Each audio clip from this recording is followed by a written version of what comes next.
everyone, or no one. It says right now there's no one watching this, so okay. Well, if you've watched this before, fair warned, it's a slow burn, and there is no guarantees. What am I going to do today? I've not opened this up. This is a pretty rare, I've never seen one, a 260 Beyer, but it looks like inside of a 500 body. I've seen plenty of M500s, which look identical to this. But this one is a 260. Where does it say? There it is. So it's a 260, and I want to give a big thank you to Tim. Yesterday, when I went live, he was trying to send me, in the description, there's a little thank you. I'm a little bit of a coffee whore and Topo Chico Pellegrino whore, and I just say if you want to buy me a coffee, you can support me by helping me out and buy me a coffee. And Tim was like, hey man, I can't, whatever reason, he couldn't get his system to come through.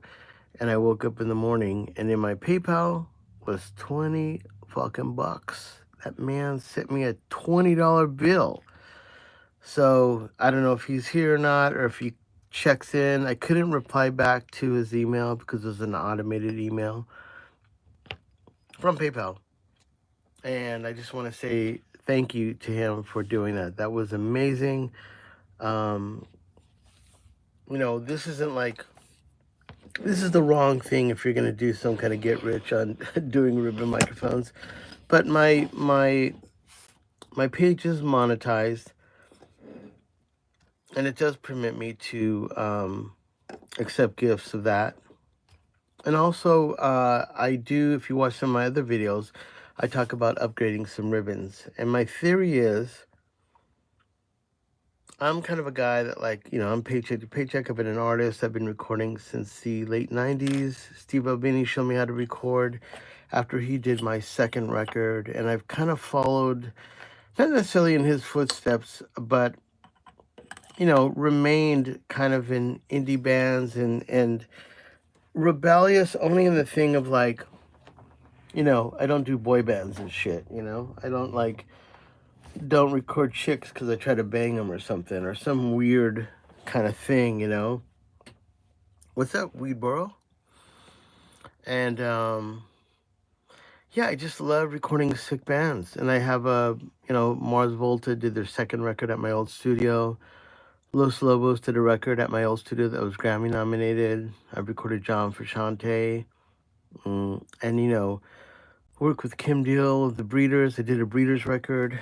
I've done songs for Kim Deal's solo records. Mastered at Abbey Road, which is insane to even say. Traveled the world, recorded all over Asia and the United States. So, I am a producer. I'm an engineer. I'm not a guy that just has a Mackie board and I'm like these,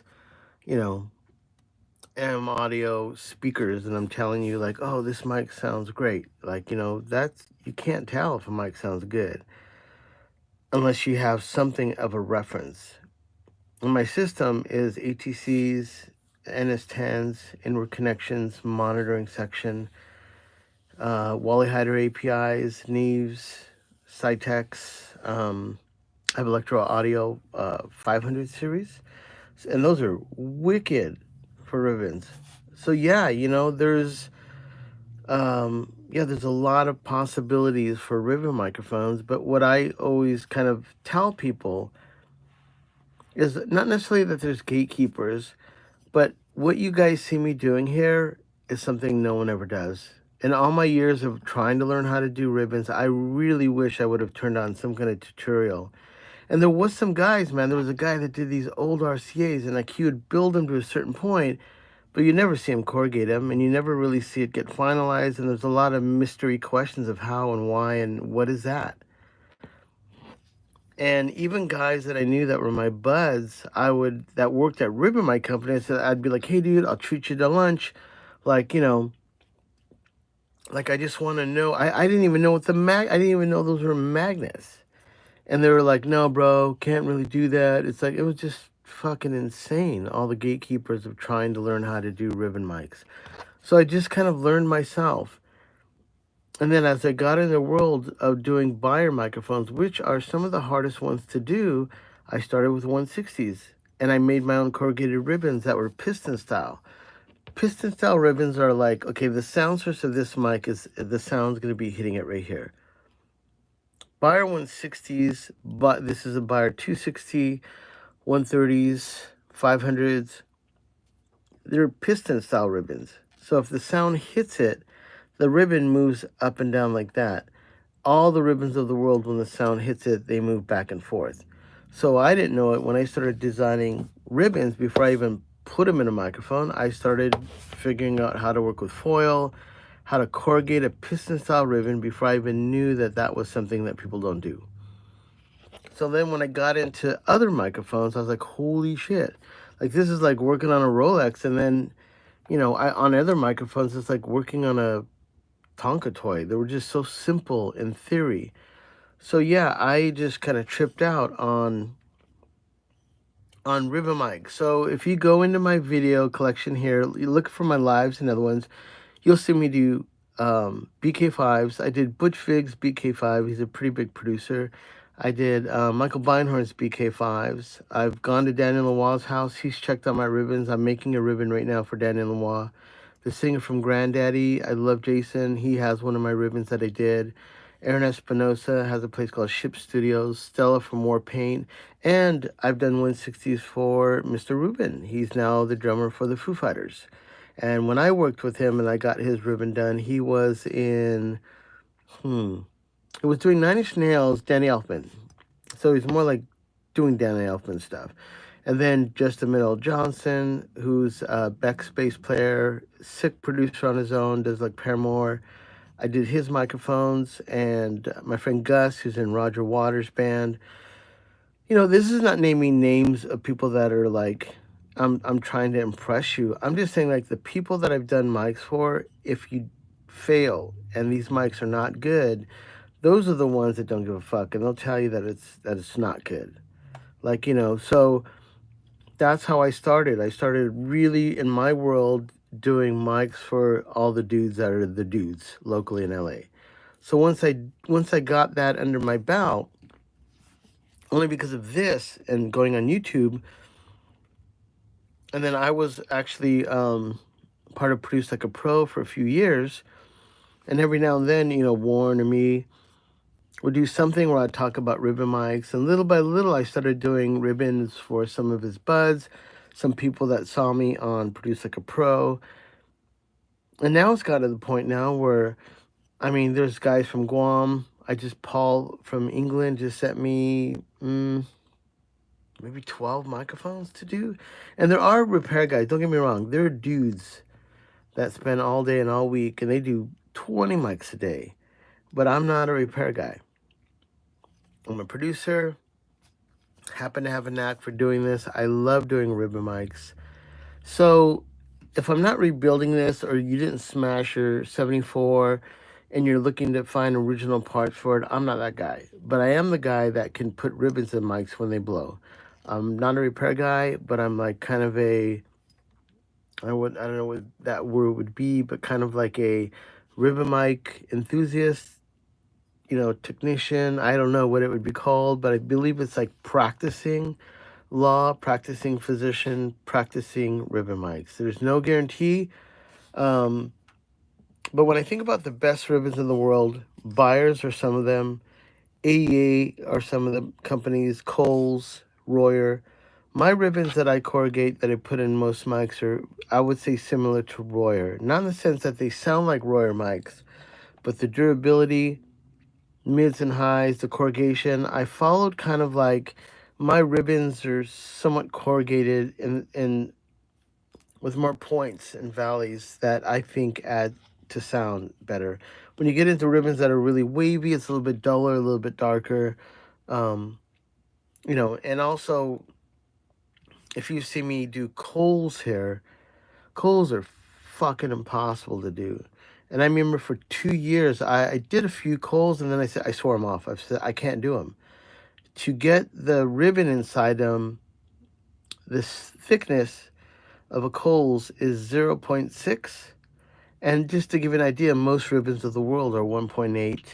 This one's going to be at 2.5. And they get to some weird Russian ones that are about 8 microns thick. That being said, Kohl's are almost like, if you look at the ribbon paper, it falls apart in your hands. Like I already ruined sheets of that. It's like $100 a sheet just trying to handle it, to cut it. And I was like, fuck that, that's too hard. But in England, they got it. So I said, okay. I mean, we're all people. I'm breathing air just like them. I eat burgers.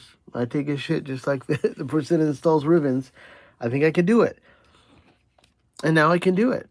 You know, so, and you can watch videos on me doing a ribbon mic and cussing and saying, fuck this shit, look at it's fucking hard. But the truth is, when I learned how to do ribbons, no one ever did that stuff. And even today, the people that do know how to do it, it's kind of like a trade secret. Only one guy that I know of in the whole world, and maybe there's a few cats in England that are open about it, but Cole's out of Nashville. Like, that guy is just, he's one of the best in the world. But he's a best in the sense of, like, if you send him like Dynamics, D19s, D112s, those are notoriously known for breaking. He fixes them. And then not only that, the guy has some of the original RCA corrugating machines. So he can do BK5s, 77s with the actual same machine. Someone had passed away, and a ribbon icon. And somehow Coles aligned himself with this person to buy all his old stock stuff. So Coles has everything. I mean, if you're missing the screw on 77s or you're missing transformers, he has boxes of new old stock things for your ribbons, for RCAs. But once again, I'm not stockpiling parts. I'm telling you, hey, go to Sweetwater, buy this ribbon that's 99 bucks. Contact me first. I'll give you my PO box. Send it to me because it's free shipping in the United States. I'll upgrade that ribbon for you. It's $250 a ribbon, and I'll cover the insurance. I'll uncover the free ship. I'll cover free shipping. I'll cover $100 for the mic, and I'll cover $250 insurance. So you're getting $350 insured, sent back to you. Now, if you have an argument of like, Manny, that's $350. That's a lot for ribbon. Well, all ribbons of the world kind of suck under $700. So I'm looking to give you a ribbon that has a high quality, almost like a Royer type-ish ribbon for $350. The closest you can get is probably SE makes a great microphone called a Voodoo. Maybe on the used market you can get that for $300 or $400, maybe $600.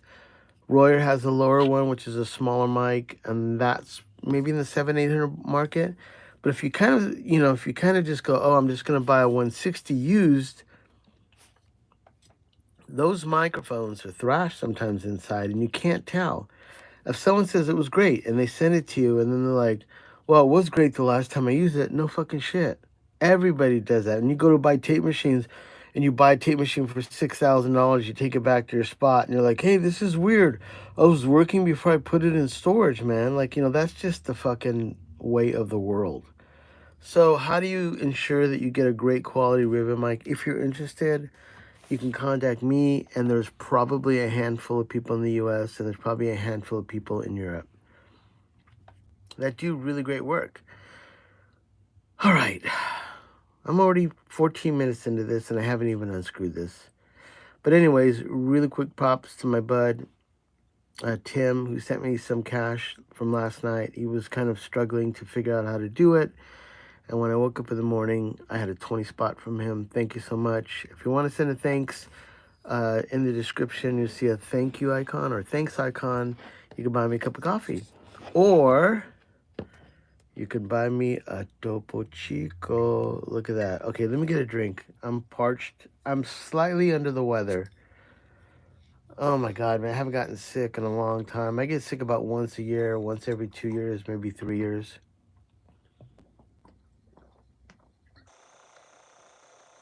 But it hasn't turned into a cold. It's just a little bit of a little congestion. But I don't know if that could be hay fever. All right, so I haven't opened this up. This is a Beyer. It looks like a 500, but it is a made in Germany, a 260. Unusual. I don't know what I'm going to find inside, but hopefully it's a ribbon mic. Okay, screws. Where's my schnizzles and my nizzles? Give me a second. I do have a screwdriver, which I like. That is not the one I like. There it is. Nope, let's put that one out. We can use that one maybe later. Hold it out, hold it out. That's not the one I like either. Son of a gun. What is going on? Oh, shoot. Why didn't you guys tell me? It's just sitting right there. All right. Anyways, my name is Manny. I'm a local Los Angeles producer. I mostly record fucked up bands. Steve Albini showed me how to record, and that was my first introduction to ribbon mics.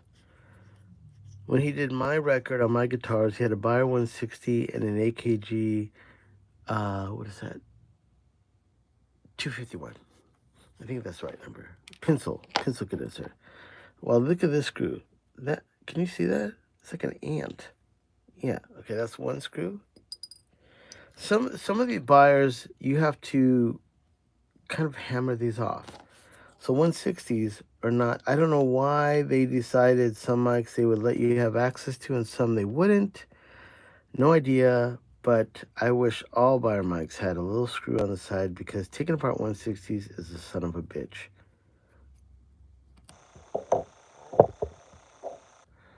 I just have the iPhone in front of my face, so when you see it bump, that's just me bumping it.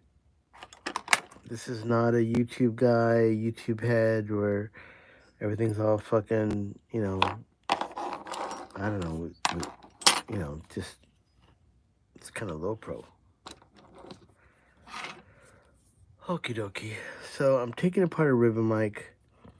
Ribbon mics and all microphones of the world, the most popular ones are tube, dynamic, and coming up now is ribbons. A lot of times it was a little secret to a lot of big producers. They would use ribbon mics. Ribbon mics were fucking expensive. A pair of Coles is like, used to be about $3,400. Now I think it's about $3,000. Greatest ribbon on the world is called an R88. I like the passive one. I think those are about $2,200 to $2,400 down to $1,800 used. And then you can go up to about $5,500 for a 44. So I think I did all the screws. Let's see, make sure I count them. I hate that. I don't want to lose one. Well, let's see, we got 3. Hold on. I do not want to lose one in here. Do I have 3 in there? There better be 3 in there. Oh, it's hiding in the bird. Hey, little birdie. Sorry about that. So there's 1.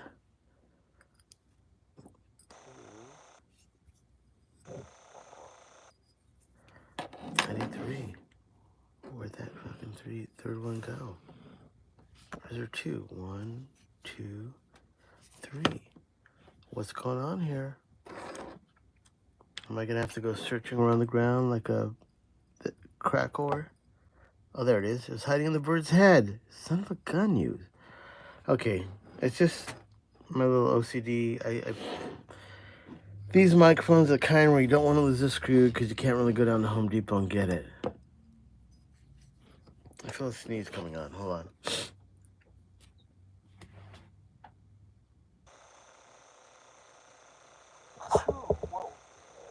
Oh man, sorry about that. That's what I mean. I'm slightly under the weather here. I don't know what's going on, but sneezing around ribbons is a big no-no. So thank God there's no one here except me and you. All 6 of you. Give me a second.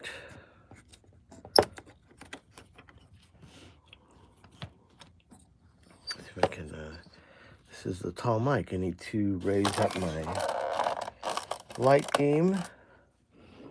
I think I'm gonna have to raise up the camera game here. Give me a second. Where am I? There's another one right there. Okay. And I got a little, I don't know, I'm getting a little bit under the weather. I don't want to get sick. I think I've been fighting it for about 3 days. Nothing's happened yet except a stuffy head in my sinus, and maybe it is hay fever.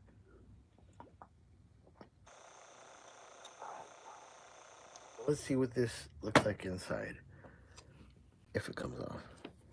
I took it out before I really did it. So if it can, really? Okay, can't pull it off this way. And the sniffles, I'm sorry I got the sniffles. Okay, so let's do what we do. So I guess this is no difference. I have a jewelry hammer, and I'm just gonna go around this and just slightly, I don't know if this is glued either. Sometimes they glue them. It is tight. It's a Cheap Trick song if you get your head out of the gutter. Hold on. That thing is not coming off. There it goes. Oh yeah. Coolio. Well, this is new to me. Holy cows. This looks different than any other 260s I've seen. It seems to be coated with some kind of black tape or black goop. I don't know what that is. And sorry about the sniffles. I think I just sneezed. I don't mean to be rude or gross. Well, that is interesting. I've never seen one with, it's like it's a silk, but a black silk. Usually they're white.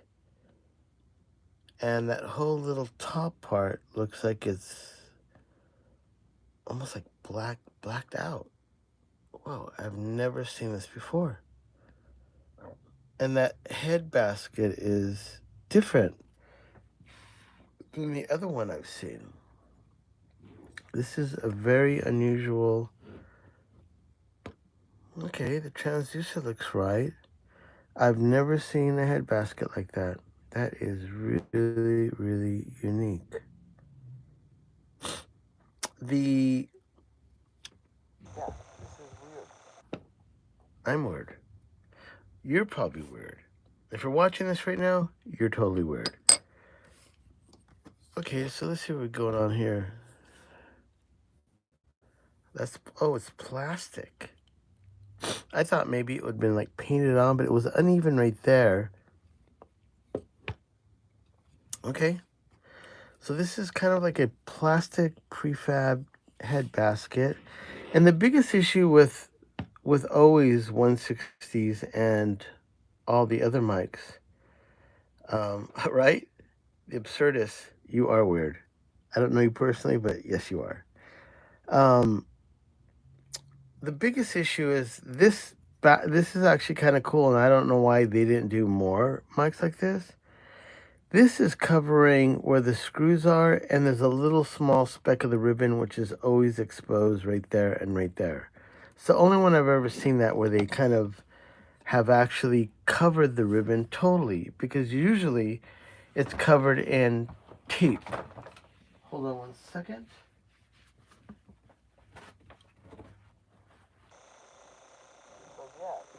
Is very unique. I've never seen a head basket like that. And the ribbon is below it.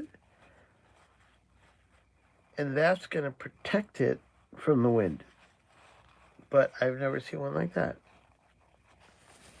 If you saw the 160 I did last night, that one had one that was definitely looks like it could have came out of a Beyer 160. Almost the same one.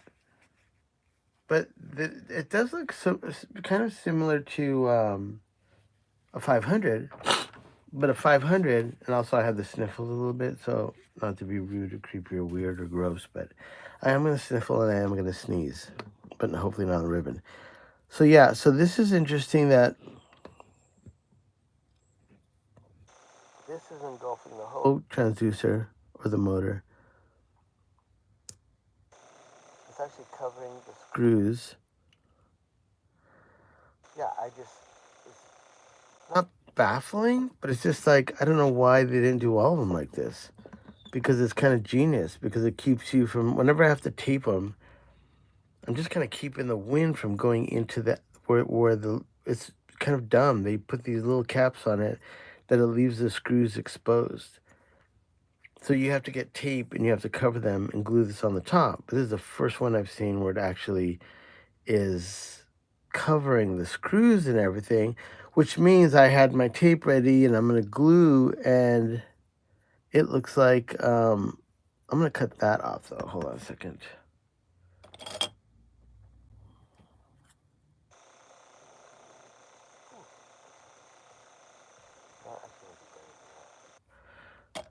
Where are my little, where's my schnizzles and my nizzles? There it is.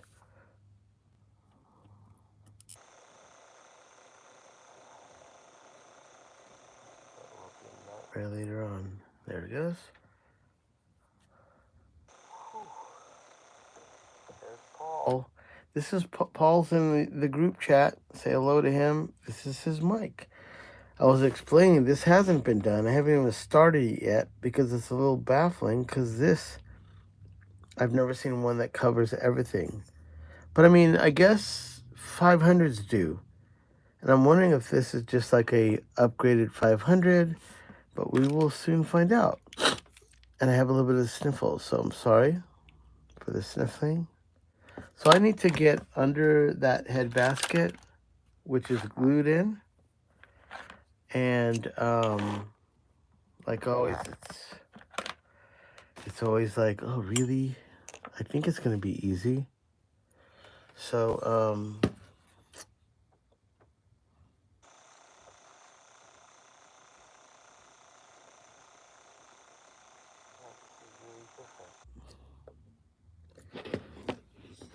so it's glued on the top of this. There's a little gap. Oh, that one has a good gap. Cool. So I don't think I need this. Let's see the big lighter. Plastic.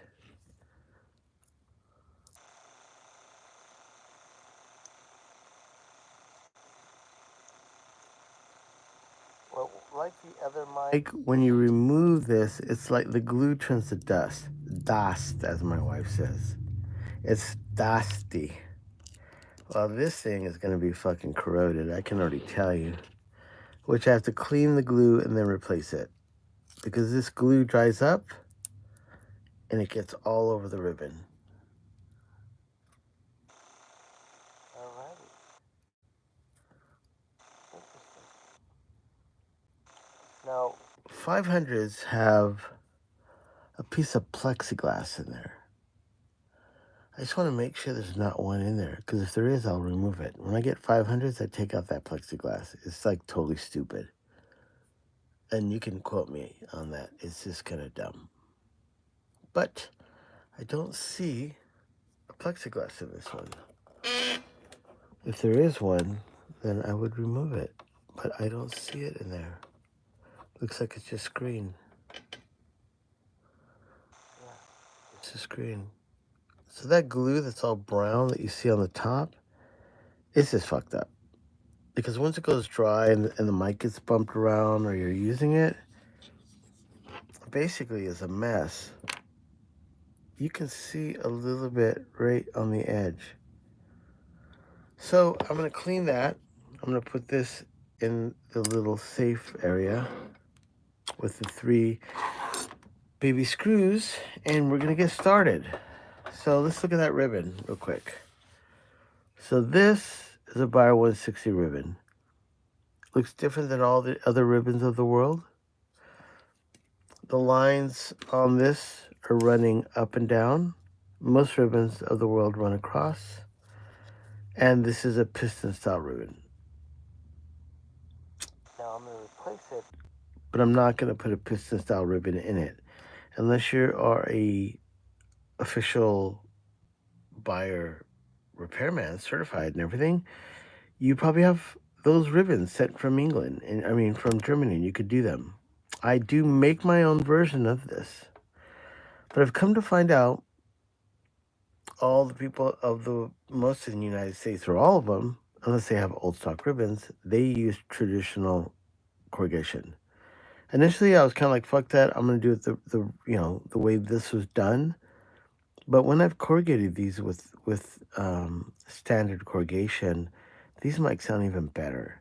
And that is always the shortcoming of Buyer 160s is we love the low end in them, but when you get a little extra low end with that mid range of this mic, it is spectacular. So I like it. Very interesting transducer and screws. But I gotta clean it up. So give me 1 second to get a drink of water here, and we're gonna do it.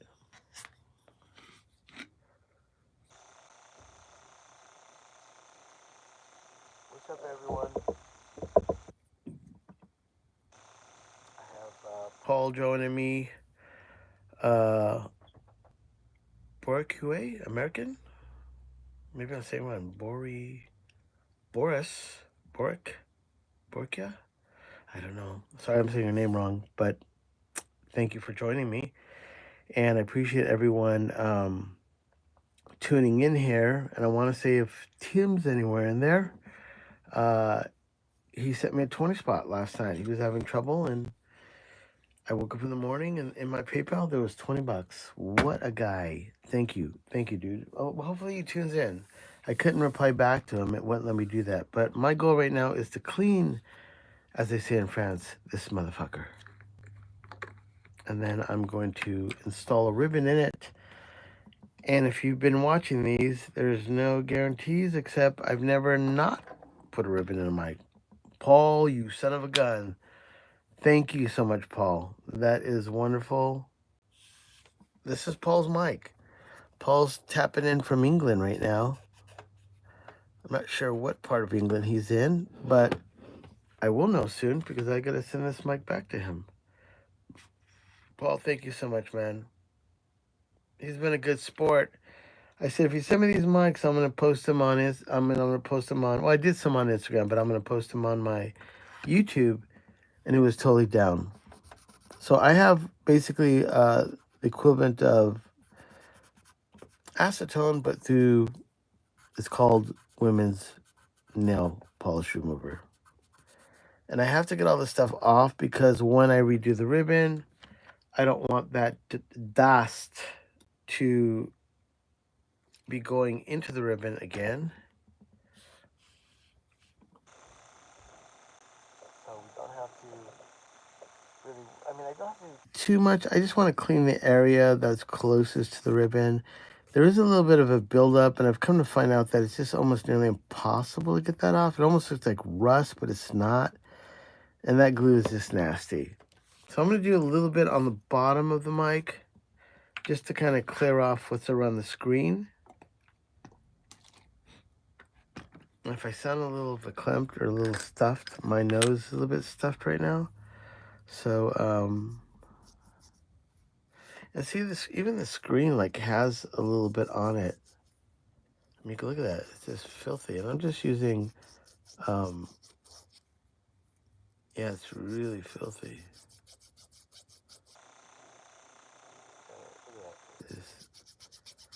But that's where the sound's going to come through, so we want to keep that clean. All right. Let's see if we can see through it. Yep. See through it. I can't really go on the other side, so I got one way to go on this one. So Q-tip officially done. I'm going to put a little bit more nail polish remover, which is just acetone, and just clean it a little bit more. Because if it's going under the knife, it's okay. So even though I don't have to worry about the ribbon because I'm going to take it out, just want to make sure there's nothing left in that little area. You would not be doing this if I cared about that ribbon. I mean, I care about it. I like you. But you're going to be taken out of there, and I'm going to put you what's officially called the ribbon mic graveyard. I keep all the 160s just to they're not really trophies. I just like to look at them. You know, if I have questions or I'm looking, or if I'm doing something, I may go like, oh, you know, and pull one out and see if I can get a. Holy shit! I yawned. Jesus Christ! I'm even fucking boring myself. Jesus Christ! It's been a long week. I'm a little bit beat up. I've got a lot to do. I'm mixing a record that I'm almost done. I've got to finish the mixes tomorrow. I have some files of a band I just did called Werewolf Etiquette. Sick band. I've got to get all their Pro Tools sessions in a folder, make some stems for them. I started with the Pro Tools folders. The stems are the ones that are going to take a long time. I have an older system that just can't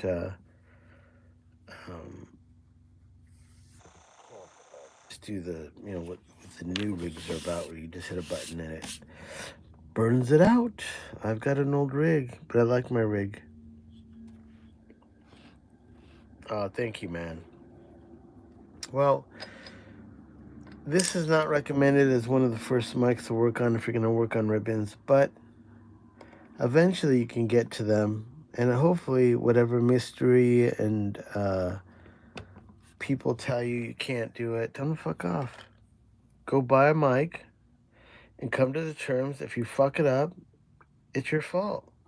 If you can eat $700, 500, 400, 300, 200 to learn something, then it's okay. Huh, I just cut my finger. How did I do that? It just burned when I had acetone on it. I think I had a razor blade earlier and I think it cut my thumb. Okay, so I'm cleaning off the edge of this anyways, just to make it clean. Oh, thank you, man. Thank you for checking it out. I don't know, I mean, I'll be honest with you, man. When I started doing these, there was like 3 people watching this. And I remember telling my wife, I was doing Produce Like a Pro, so let's just go back, rewind it a bit. When the pandemic happened, I didn't, everybody was fucked. If you're in music, you're a band, even a comedian, whatever, no one's touring, no one's doing anything. And I remember watching Warren shows, and how did I cut my thumb? Watching Warren shows, and I wrote him. And I didn't know at the time, but Warren reads every fucking comment. And I mean that in a good way. And I do too. I very rarely miss someone saying anything. Even if it's like, dude, thanks a lot, I appreciate you. I read them. I read every fucking comment I've ever gotten. At least at a certain point where I'm not being notified if someone's watching a Produce Like a Pro episode and they're commenting there, I wouldn't know it. But on my own page, yeah. So when I started doing those for Warren, well, I sent Warren a message and I said, hey, here's a cool, and I'm sending him only a message to hit people to this cool gag of gating a snare using 2 compressors. It's fucking brilliant. I didn't think of it. But I sent it to him, and he's like, man, I really love this. And then he did a show, and he's like, hey, this is from Manny. This is a cool tip on doing drums. And I was like, oh, yeah, fuck yeah. And then through talking with Warren, he says, hey, man, I'd really love to come by and see your studio. So Warren came down and saw my studio. And I want to say now it's probably like at 100,000 views. And I'm not saying like this is like bragging. It really means nothing. I mean, my life is, well, I guess it's a little bit better because of that, but not really. It doesn't do anything. I'm not getting any money for that.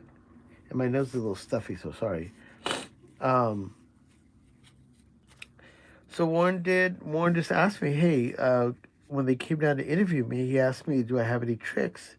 And he had a full crew with Eric, so I did them. So I showed him some stuff. It went off really well. I think initially it was like, for him, it was about 30,000, 40,000, and it went up to about 100,000. And he's like, hey, man, people liked you. He goes, you want to do some more? So when he gave me the reins and let me do what I want, everybody misunderstands. I got a lot of shit for doing that. There's a lot of bad, the producers like, oh, you're doing fucking this. I mean, it's just stupid. It's retarded.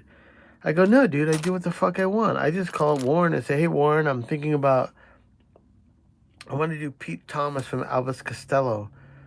And I want to bring him in and talk about how all the records he played on, which he played with fucking John Paul Jones. Man, you want to do yourself a favor? Go buy fucking John Paul Jones solo records. They're fucking insane. He also did Diamanda Gallus's record. So look at Diamanda Gallus with John Paul Jones. It's a pink record. She's on the hood of his pink Cadillac. And they recorded it in the, like, you know, somewhere in the fields of Scotland or I don't know where. But it sounds like fucking Rage Against the Machine meets, like, Led Zeppelin. And yeah, I just said, hey, Warren, I think people would like to hear what Pete has to say. And by Pete coming in, he was like, oh, yeah, I've done this, I've done that. And like, he's one of the, like, top session players in LA. So there was, I mean, and also one of the biggest reasons I had Pete come in is because this isn't like, it's not like this is some kind of secret. But two of the greatest audio ear candy records in the world were made by Mitchell Froom and Chad Blake. And they were Los Lobos records. So you want to take a note and search this. Look up Kiko and the Lavender Moon and Colossal Head. Those two records are Chad Blake's, some of his best work, and Mitchell Froom and Los Lobos. And that's why I wanted Pete to come in. I knew Pete, I've used him on sessions, but I didn't know the full story. And he talked about all that stuff. So Warren was cool to do that. Then I said, hey, Warren, Hunt Sales, and if you know the Soupy Sales, that he's a comedian, his kids were Tin Machine and David Bowie's band. They were called Tin Machine. It's the Sales Brothers, Hunt Sales, and I forget his brother's name. And I said, hey, I know Hunt Sales. I think we should have Hunt come in the way we did Pete Thomas. And so I talked to Hunt, and Hunt's like, well, I got some songs. He's like even though he's known as a drummer, he's a fucking wicked musician. Plays everything. So Mojave microphones, the reason you even see me using an MA37 here is that they were nice enough. We did a video called One Microphone, One Band. I used one microphone on everything, minus some extra drum mics, but technically I'm using that mic on every part of the session, even the vocals. And Warren was cool enough, and I did Hunt Sales. And it was just fucking sick. So, I mean, I got nothing to say except I've gotten to do everything I wanted with Warren. And the only reason it ran its course is that he moved to Europe. And it was a lot more difficult to get, you know, certain things done that I wanted to do. And it was just kind of confusing. And I think it's all sorted out now. But for me, it was actually came at a good time because I was moving out of my studio. I didn't have a platform to do any of his shows at. And then later on, you know, through Warren and Eric, the guy that works there, I was able to learn how to do videos, lavaliers, editing. I bought software. Now, even though this is totally retarded, my iPhone, and I'm talking in it, and I'm just cutting ribbon up, this is like so enjoyable. When I have to do full, like if you look at Elliott Smith, or when I did Dave Catching out in the desert, or the actual Mike Locker with Dweezil Zappa, those are just difficult because you have to edit, and it's just, you know, it's a lot to do. But I wouldn't have done that if I hadn't done Produce Like a Pro. But at the same time, I got a lot of shit. Only because people have opinions about Warren and what he's doing. But who gives a fuck what Warren does, man? Why are you worrying about what other people do? It's like a guy worrying about someone, and I'm not talking about race or color, whatever. He's giving an opinion about something. But there was a comedian that was making fun of it, but he won't even look eyes and make contact with his neighbor, who he's been across the street from for 20 years. But he's gonna talk shit about some other dude he doesn't know, but he won't even talk to his own fucking neighbor. I mean, the human nature is just fucking weird. Oh, thank you, man. Thank you, Matthew. I'm waiting for a fucking homie to dial in. He sent me $20. Is he there? Well, hopefully he does tune in, man. It was really sweet of him. All right, so we're gonna get to this now. I know we're hearing the story about that, but that was kind of the backstory about what I'm doing here. So now it was cool that I remember I started doing videos, and the biggest thing is to get monetized. I didn't even know like what that's about, but honest truth, when I first got monetized, and I was doing a lot of videos without asking anybody to buy me coffee, I think it was around about $400 a month. Then I kind of fell off, and I wasn't really doing anything. And of recently, the last few months, I make about, if I'm not doing anything at all, just a few videos, probably about $100. And then like this last month, I think I'm gonna make 200. And even though you're like, that's a lot of work, and then going live all the time, it's fun. That's why I like doing this. Because if I can do something I love like this, and you guys buy me coffees, and I can, as an artist, I don't have another job. Like I literally live hand to mouth, and so yeah, I mean this when like I was telling my wife, I showed her the picture. I go, look at it, we're gonna get $200 at the end of August. She's like already like, wow, we're gonna go to Sprouts or Trader Joe's and buy some tuna and buy we're gonna buy supplies. I mean, that's the way I live. Oh, let's see this question. Mr. Hewitt is a genuinely great guy. I met him at NAM. Yeah, I mean, I can't say anything more except, and I did tutorials for him. I did these. He has a recording academy, and I would do full on episodes that were only on his academy, and it was sick. I mean, it was so cool. And then I would go to Warren's house, and only for a private group of people, they would send demos, and I would review them. We would have like 10, 15 demos of people all over the world that were part of Warren's Recording Academy, and I would hang out with them and go, yeah, man, that's really good, those drums. And then sometimes it was like, dude, you knocked it out of the ballpark. And it was just totally sick. So, yeah, a lot of inspiration, a lot of good things happened from that. But for me personally, as things started to wind down and I moved my studio, I just didn't have time to keep up to that pace. And even though I made more money working with Warren, my goal is always to be a producer. And so I just started producing again, producing sick bands. And that's all I do. And ribbon mics, this is something new that's come in my life the last 4 to 5 years. If you would have told me 2 years ago, I'd be going live and doing some of the hardest mics in the world, I'd say, fuck no. I'm not touching the Coles microphone. Those are fucking hard. And here I am like, anybody want to send me a Coles? Let's do it. So we're going to take this ribbon out as I'm already 47 minutes into it and I have not fucking removed the ribbon. Jesus Christ. Hold on, I need a drink.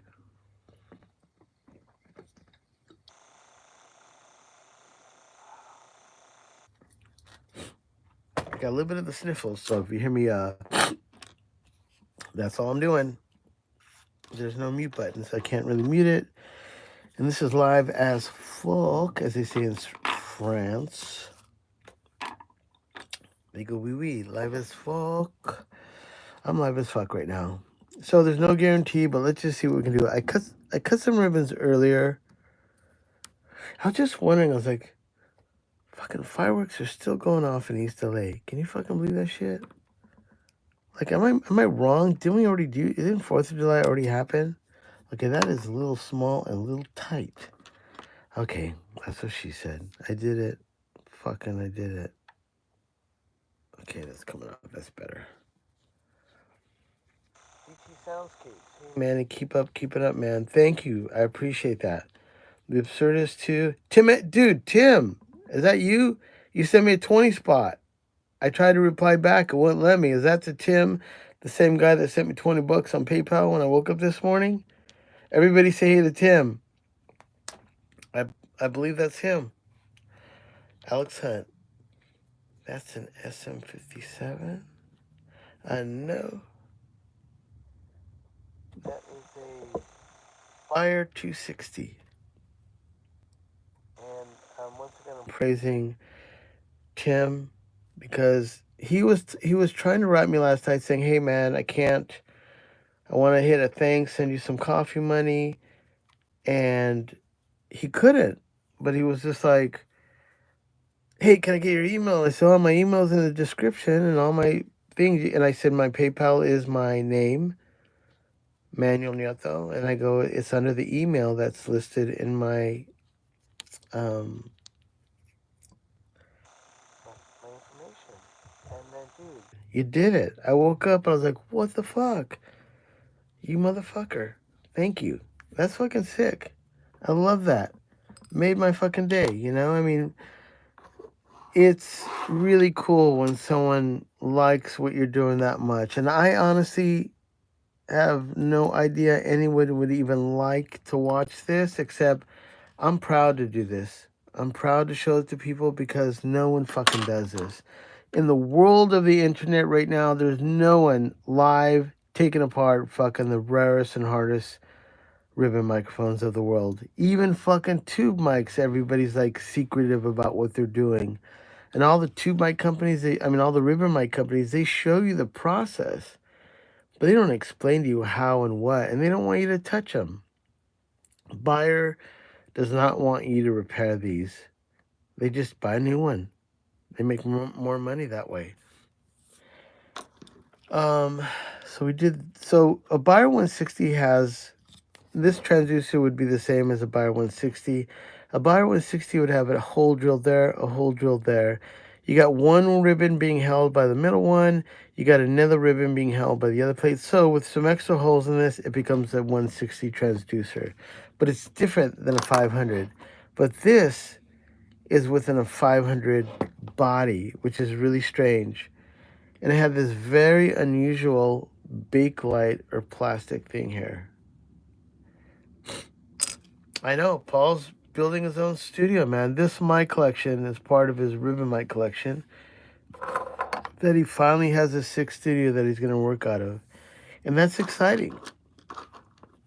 So that's why I talk about, if you could do anything to help out some musicians. Like, dude, on my Instagram, there's a guy that, like, makes jeans.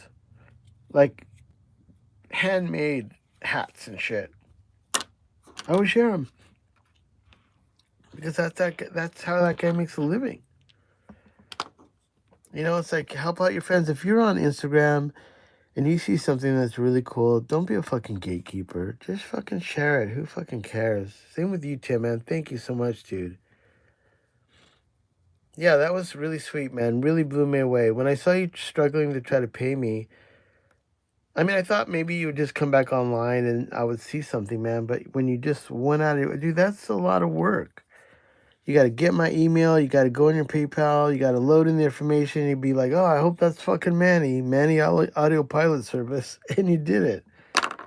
Oh, man. Well, anyways, I woke up with that good news. Paul has been emailing me. We've been talking about the collection. And my collection, we're winding down. I have 2 more to do of his collection.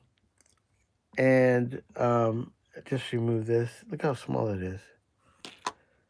2 more to do of his collection, and then he actually bought something locally that I'm going to repair for him that I'll hopefully show you next week if it comes in.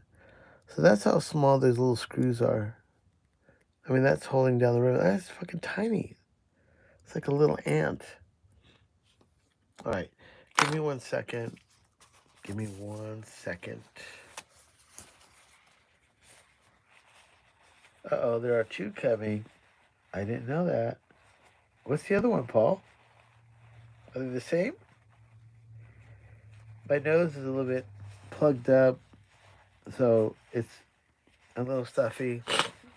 Gross. Hold on. That's fucking gross. I'm sorry. But between that and sniffling, talking like I can breathe again. Like I said, I don't know. I can't tell if I got a cold or this is hay fever. I don't feel like I'm sick in the sense of fever or anything. I still have my taste, so I don't think it's COVID. I actually, to this point, have not gotten COVID. I've never got it. I travel around with the Trader Joe's hand sanitizer. I've been doing it since I started. I didn't get sick one time. My wife got COVID 2 times. I slept in the same bed next to her. I didn't get it. I went to 3 different pre-productions with bands that everybody in the band had COVID and I didn't get it. And so there's a certain point when my wife had got it, I was just like, okay, fucking, there's no way I'm gonna escape it. I'm sleeping next to her. I'm gonna get it, and I just didn't get it. So I get sick about once a year, maybe once every 2 years or 3 years, and that's why when I do get sick, it's usually fucked up. And then I can't complain because I don't ever get sick. So even if I get a cold, I'm not. I mean, it sucks, but I also have to remember that I won't be sick for another year, 2 years. So it is what it is. You know what I'm saying, Paul? Kai, what's up?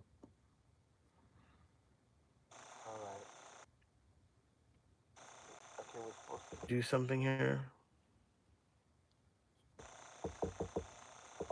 Oh, asymptomatic. Possibly, possibly. Yeah, I don't know. I don't know why. I just didn't get it. My son didn't get it either. My son's almost 30, and he did to this point. At least I don't know of him getting it. I should ask him about that. So this ribbon is already kind of tore right there, and I'm just gonna be rude. And I'm gonna pry it out if I can get it out. Come on, motherfucker. Oh, you son of a bitch. Let me get my Gundam model kit. My favorite. Okay, come on. Get out of there. Ugly.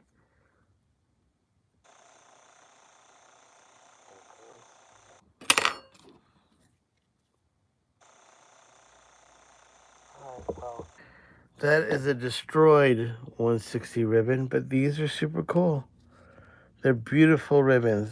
There's only like 2 ladies in the factory that make these or something like that. I have no idea how these are made except they're genius.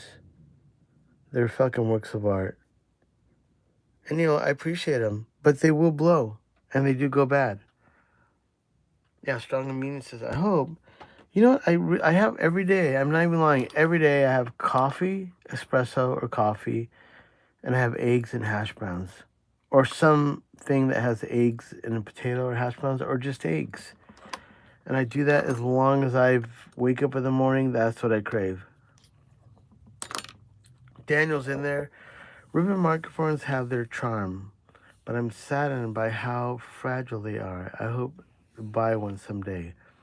Well, that is part of the world of ribbon mics. And when you're educated about what they can do and what they can't do, that's the only thing that will save you. To the most part, most ribbon mics now for AEA, they're pretty they're durable, but only because they've surrounded them by like screens and filters and like they're protecting the ribbons. And even Buyer 500s would look just like this, have a piece of plexiglass in there. But part of it is the corrugation. When you get into, oh hey, did you get my message? I think this is Mary or Sam from Common Time Productions. Well, I hope you got my message. I sent you guys an email, and welcome aboard. So here's the thing with ribbons, man, and the truth is, guys that buy Kohl's and they fucking put them on drums and snares, they're just fucking retarded. They're gonna blow. There's no way. That thing is just too fragile. But if you use them as overhead strings, Ringo Starr style, you could put them on guitar a little bit farther back. Jack White sings into them and plays guitars into them. But Jack White, I was at actually AEA Ribbon Microphone Company, and I know the owner, Wes, and there's a whole crew. They have a different owner now. But at the time I was down there, I didn't even remember why I was there. And like a whole box came in of a bunch of coals, and they were kind of pulling them out of the boxes, and they were going to re-ribbon all of them that they were Jack Whites. And I was like, how many coals does this guy need? And it's because he blows them. And he has enough money where he's like, they're like tires in a car. You just fucking, get new tires, and the car's fine. Ribbons are the same way. And so, and one of the things too, if um, so Daniel, if you're still there, are you there, Daniel? Let me see if he responds. He could have said Daniel Avala. Anyways, well, one of the things that you mentioned about ribbons is why I've done ribbon like mods. You know, and I can't tell I'm blue in the face, and Mary and Sam have them. Yeah. So some of the people in this chat have already gotten my ribbon mics. And what it is, you go on Sweetwater, and you have to contact me first to get my PO box. But in the United States, if you're local, shipping's free. So I tell people to go buy this $99 ribbon mic from Sweetwater. They ship it to my PO box, which you've given them because you've already spoken with me. They ship it to me for free. Oh man, thank you, Mary and Sam. They sent me $5. I'm in the money. So they send me the mic for free because of my PO box. Now my upgrade is $250, and you're buying the mic for $100. So I already into the mic for $350. But what I do is once I get the microphone, I upgrade it. I put a ribbon that's somewhat similar to Royer, which is really durable. And then I cover the shipping back to you if you're in the US. I cover insurance, the $100 for the mic, and then the $250 what you paid me. So if it gets damaged, lost, something happens, you're fully covered. But once you get the microphone, and let's say you're worried, and let's say the first time you plug the mic in and you blow it because you had phantom power on it, you just pay me $30 in shipping. You can send it back to me and I'll re-ribbon it. But you have to get one done with me first, the same mic. And then after that, man, use it. Put it on a Marshall cabinet. Do it like Jack White, you know? Just fucking use them. And that's my offering to anyone. I recommend getting a pair. And then the argument would be like, well, Manny, $350 is a lot of money. There's not a ribbon on the market that has a high quality ribbon until you get to about maybe $600 to $800, and it goes up about $1,400 to get anything that's fucking cool. And I just sold a fathead. I haven't put it in the mail. My buddy got it. These are fatheads. These Cascades. So this is the argument. Someone will say, well, you can buy a Cascade for $350 to $400. Why would we have you upgrade the ribbon when we could just go buy a Cascade? Well, Cascades are an up notch from that, and these are great quality mics. The head baskets are fucking sick. A lot of this has to do with how good they sound, but inside that is a cheap Chinese ribbon. So you get my mic for $99. I upgrade it, even though it's the same price of this on the market. The one I just did blows this one away. Now, if you get one of these and then put my ribbon inside, now you've upped the notch, and now you're up to, for sure, like the other mic, it's going to sound like a $1,200 ribbon mic, and it's going to be durable. So that's kind of the, if there is an argument. But the other argument is like, dude, go out and buy an N22, an R84, or an N8 for $1,400. Go spend $2,200 and buy the greatest ribbon in the world. It's an R88 by AEA Ribbons, the stereo ribbon. Buy it. Buy 15, 16, 17, $2,000 stereo Royers. Go buy the standard Royer for $1,200. No one's saying don't do that. But like me, I can't afford that. Even though you see me holding these mics and I do own some, if you ask me right now, can I go out and buy a pair of Kohl's for $3,000 fucking dollars? No fucking way, man. I got studio rent to pay. I got electricity bill from Hal because I'm commercial power. And I keep my AC on when I'm not doing ribbon work. So yeah, I mean, it's fucking, I'm talking real. Like when you have the money, you invest in these things. You know, like for instance, Paul's is nice enough to send me his ribbon mics.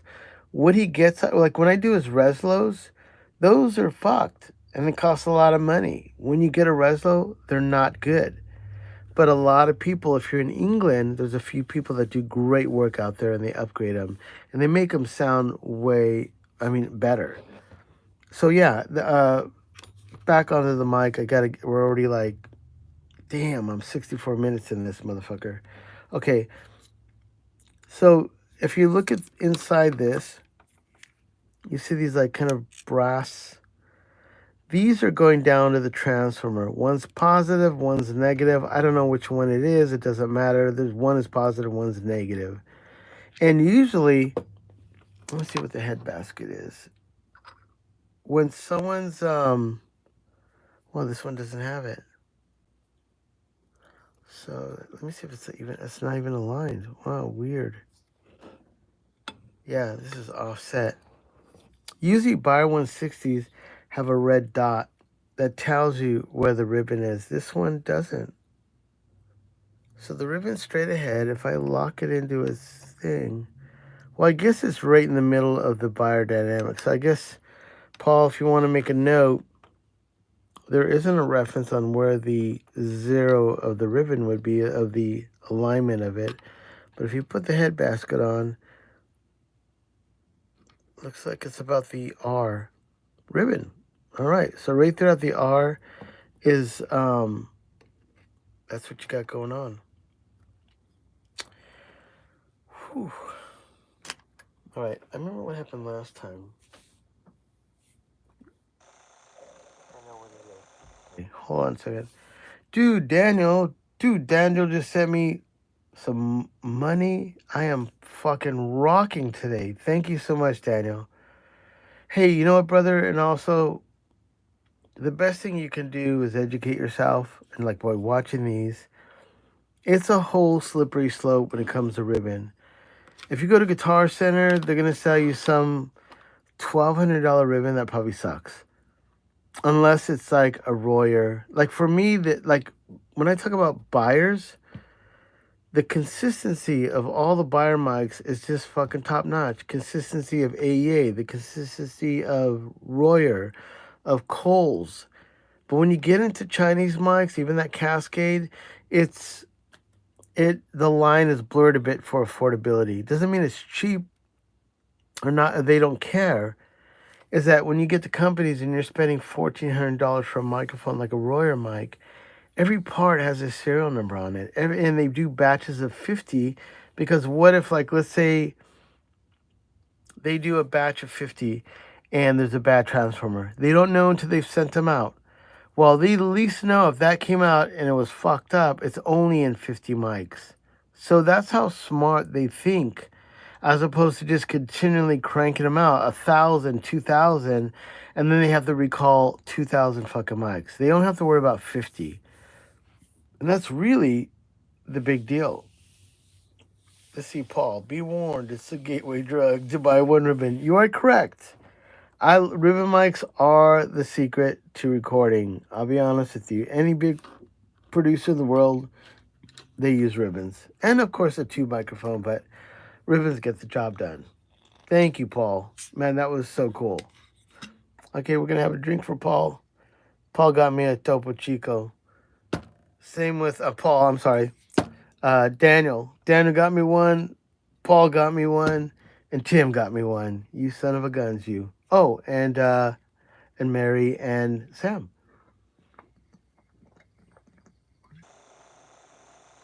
Oh, man. The only snacks I have these chocolate-covered pretzels from Trader Joe's. But I can't do it. Crunching on those is just going to make me dry. So what I'm going to do now that I've taken out that ribbon, I'm fucking an hour into this and I'm still talking shit about something. I need to clean the inside of that.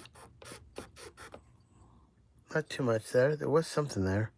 I don't know what that was, but let's clean it some more. I'm going to clean this. There's a ribbon residue on this. Huh. Come on.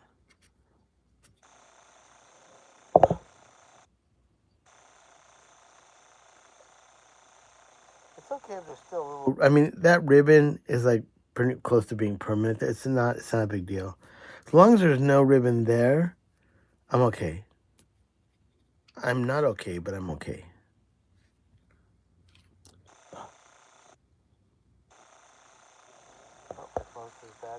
Hold on a second. Hold it now. The other day it completely died, and I came back online, and you guys were all still there. Thank you. Well, listen, obviously I don't have a life. It's today Saturday night? It's 11 o'clock. My wife's watching Netflix.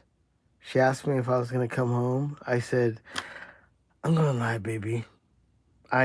Would say I want to be home in 1 hour, but the reality is I'm going to talk a bunch of shit, and I'm going to look at the clock, and it's going to say I've been talking shit for 2 hours. So, no. But I did make dinner tonight. I made smash burgers.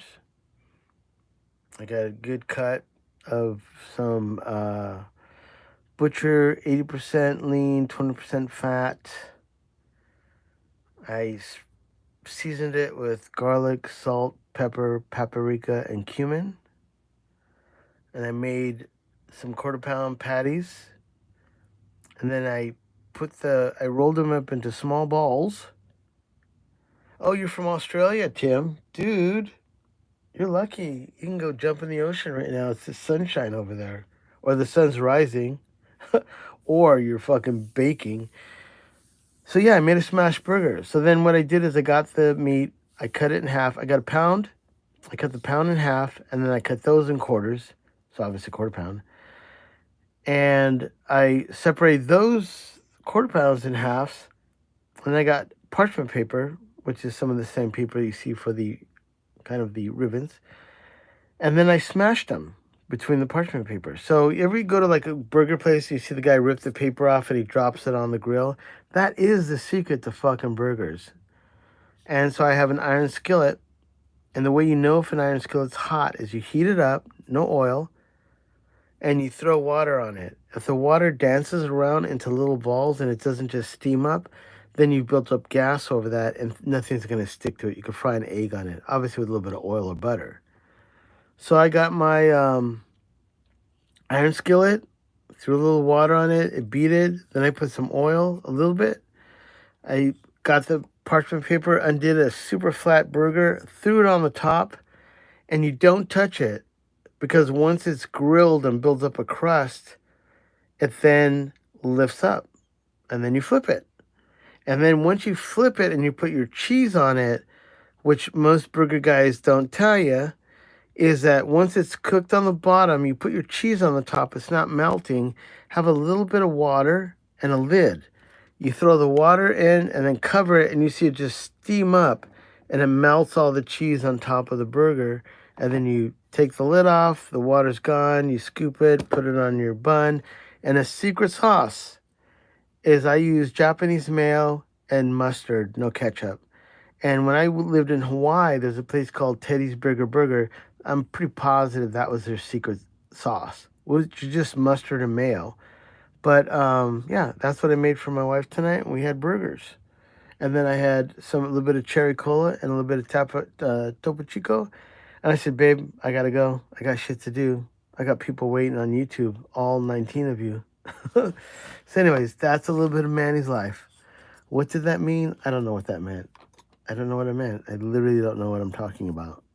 Except we need to get the schnizzles and maniddles on here, so I need to... After this mic, I got 2 more from Paul. No, maybe 4. I'm losing track. I'm losing track, Paul. Help me out. All right, I know, cooking with Manny. Yeah, and also if you look at my YouTube, if you go back in some of the other ones, I showed you how I make my coffee, which is different with espresso and an old-time cooker. And then also, oh man, I keep on burning my thumb. What the hell is that cut? Oh, I did. How in the fuck did I do that? And there's a razor blade. Oh man, that burns. Anyways, I do, and also when I lived in Hong Kong, I recorded in China for 2 years, and they used to make this toast at this diner I would go to like at 2 in the morning. It was like fucking insane. I was like, what is going on with this toast? It's brioche, toasted with butter on probably a grill, and then they drizzled condensed sweetened milk on it. And if you don't know what that is, that's totally like cooking style or Mexican style. And actually, when I went to Singapore, I'd get a stiff cup of coffee, and they didn't put cream in it. They put sweetened condensed milk. So yeah, man, I just, through traveling through China, I was tripping balls on that. It was really good. Okay, so I made some ribbons just to save some time. So if you want to know and you just came in what is going on here, this was on top of the mic right there. And this bulb was on top of that. So I removed this. And I was like, holy fuck, what's that? That's weird. I've never seen it before. Then I removed this. Oh shit, I've seen that before and I've done a bunch of those. Then I removed that. And I'm like, holy fuck. And then I talked a bunch of shit for an hour. And now we're going to hopefully get to business. I hope that made sense to everyone. And no disrespect to anyone. I happen to just cuss a little bit. I think after I turned 55, I lost my filter. And I do have opinions about, look it, if you're fucking worried about what Pitchfork magazine is going to say about you or some kind of bullshit of like the local scene or whatever, then you got problems. Because at the end of the day, on your dying bed, you better have a group of good friends that love you. So as you travel through life, it's about friends. And if you're going to tour the world, you better be with your friends. And if you're going to be playing the fucking Red Rock and the Forum and that's your goal and you've got your friends with you, that's the best time. Being some weirdo narcissistic dude that thinks he's the fucking world and you're the bee's knees, it's fucking boring, man. Good luck. Who's going to be by your fucking deathbed? But I'm also positive, like, good luck. Maybe that's what he wanted. Maybe he's happy that way. Well, he probably is. I know a guy right now. I just don't know what the fuck that guy thinks. But guess what? Maybe 10 years ago, I would have been tripping. Now, I'm just like, dude, I hope you can learn some life lessons because this way you handle your shit isn't going to work in fucking 10 years. All right. Let me read some questions real quick when I get into this. Everybody's super cool, man. Oh, yeah, you got some UK rain going on? All right. We got some Australia love going on. Thank you. Yeah, the cheese trick is fucking godly. No one ever does that. Who told you that? Well, that's it. You want to melt cheese on your burger? Put a spoonful of water, put a lid over the top, and the cheese melts like holy fuck because it's steamed. And the heat of the steam, just all the atmosphere is just melting hot when it hits oil and water. And that's why you have to cover it quick because you do not put fucking water on oil. That is, you have to be safe. Like doing a 160, don't just fucking put a cup of water. I have a little rice cup and I put like that much water, so I just go, ah, holy fuck, and then I cover it, and it's glass, so I can see it melting. So yeah, I do say holy fuck, and then I'm usually cooking with my shirt off, so yeah, no fun when oil fucking hits you in the fucking chest, and I got fucking runny nose, so if you hear me go a little dull, it's because fucking daddy here has sniffles and I don't know what the fuck's going on because I don't feel sick. I mean, I sound sick, but I had enough to make a burger, come down here and want to talk some shit and get some shit going. I was excited to do this microphone. I'm not that sick. Oh yeah, Manny, you're sick, but you can go on YouTube and fucking re-ribbon. Yeah, that's right, motherfucker, because I'm 60 and I want to fucking do that, so fuck you. That's not cool, bro. Yeah, neither is fucking being I don't know what. I don't have an answer to that one. Being yourself is important. So if you're weird, so I got some ribbons in here. I just gotta like weed through my little ribbon sets. I just coughed and I took the paper off that ribbon. That was cool. Let's do a little. Is it Cinderella? When I see if the shoe fits. Let's do a little Cinderella here. Oh shit. Caught it. Holy fuck. So this is a Manny ribbon. I mean, look at my corrugation. This shit's fucking good. It's pretty good. Pretty strong. Let's see if that's gonna work. You can test it and see if that fucking shit's gonna be the schnizzle manizzle. I don't think that's gonna work. Let me see.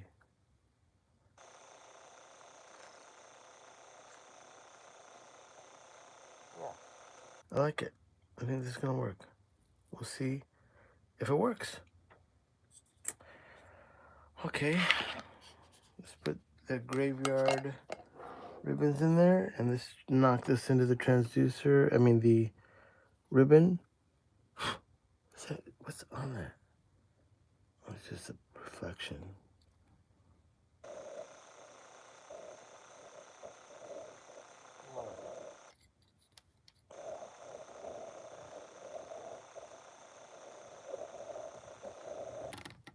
Alright, so let me make a little room here. Hold on. Got a little sidewinding business going on here around the back. This ribbon's important.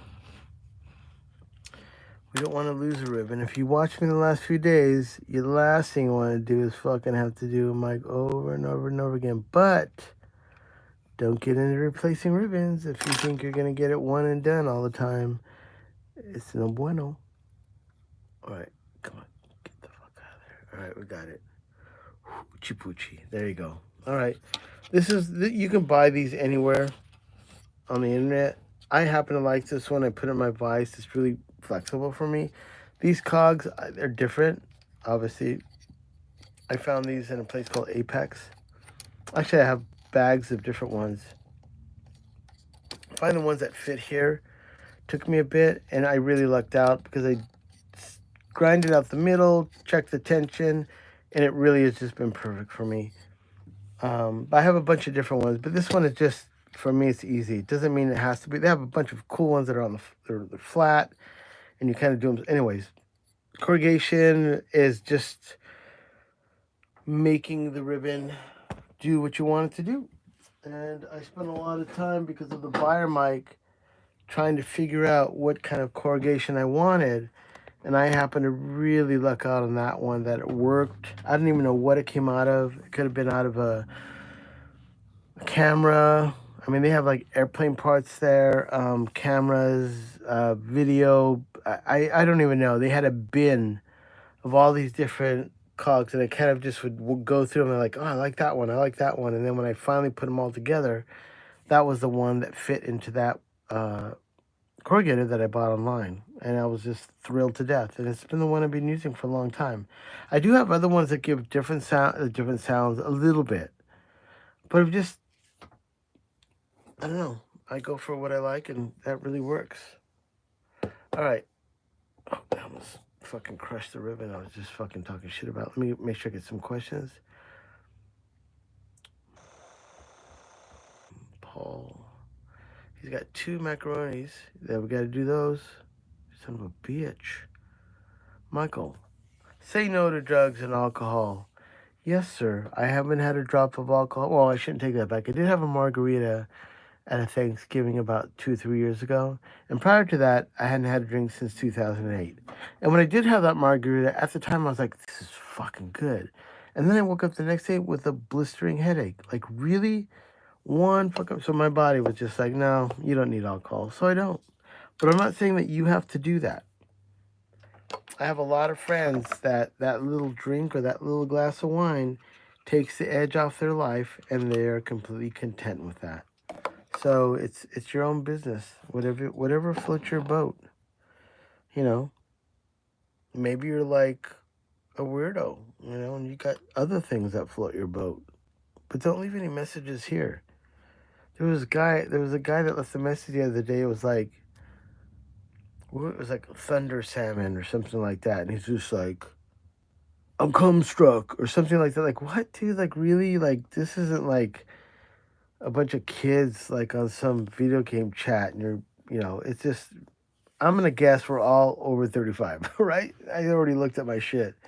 I've got fucking people that are like beyond, they don't give a fuck, dude. They've been around for a little bit. All right, so we got that in. Let's just see what we can do. I can only hope that this will be pleasant. Okay.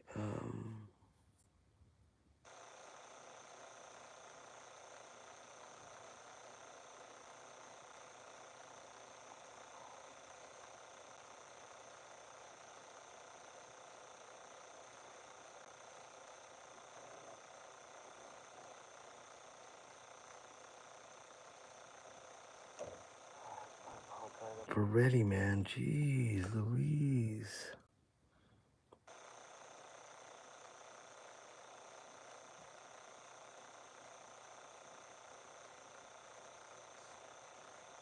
Putting these ones on a little bit tricky. That first drop on that little bracket is different than 160s. So you have to be really careful. You don't push down unless you're pushing down on the bracket. All right. Well, not that I'm going to talk some shit, but that looks like that was one and done.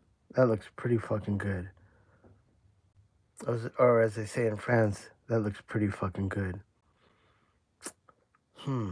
But I still have to put the brackets on.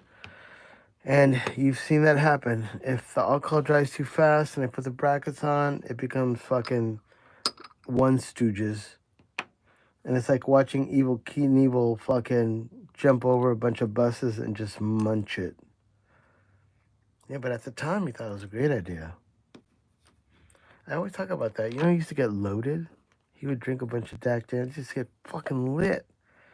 Just put me on the Harley. I mean, Harleys are just fucking not the nicest things to land on, but Jesus Christ, he did it. I liked Evel Knievel. I had an Evel Knievel little wind-up guy when I was a kid. Evel Knievel was cool. I mean, you know, politically incorrect or correct, I liked him. Like one time, you know, I like John Wayne. Like, fucking John Wayne was this and that. I don't fucking know, dude. I was a kid. John Wayne was cool when I was a kid. Did you ever see a Mega Man with Charlton Heston? They're like, oh, fuck Charlton, dude. He's like fucking NRA. I said, yeah, but did you ever see a Mega Man? That was a sick movie. You know? Planet of the Apes? Come on. Planet of the Apes movies were fucking sick. Whatever. You know? Artists are fucked up. So what? I'm not fucking living with them. Alright, this is 1 second. I have a screw stuck in there. Holy moly. Anyways, I'm not being political or whatever. I'm just saying, like, so fucking what? Why is it? Oh, shit. My nizzle. That just wasn't cool. Hold on. I have to check which way that's going. That is right. Oh, one thing you gotta do, too. The brackets have a little indentation. If you can see that. That indentation goes towards the inside of the magnets where the ribbon is because that lets the ribbon move around.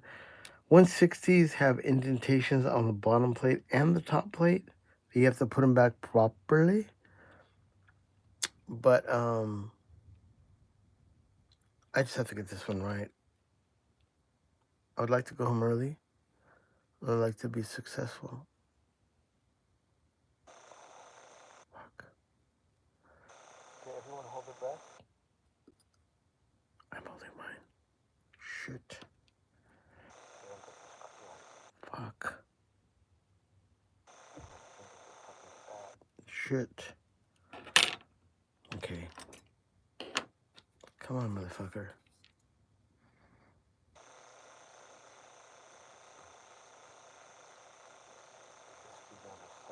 So thin that if I drop it, it's gonna go right through the fucking ribbon. Jesus Christ. The ribbon's moving. Oh yeah, you motherfucker. Come on. Oh man. My schnizzle. You are just off center. Oh. Oh. Oh, fuck. I gotta put alcohol back on that because it's becoming unruly. Even though I tucked it around the corner, it's still fucking with me.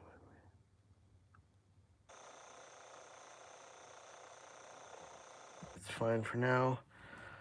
I'm gonna move the camera just to the side. Soylent Green. That's right. That movie was fucked up. No one ever talks about that. You know who talks about that shit is Quentin Tarantino. That guy runs down like...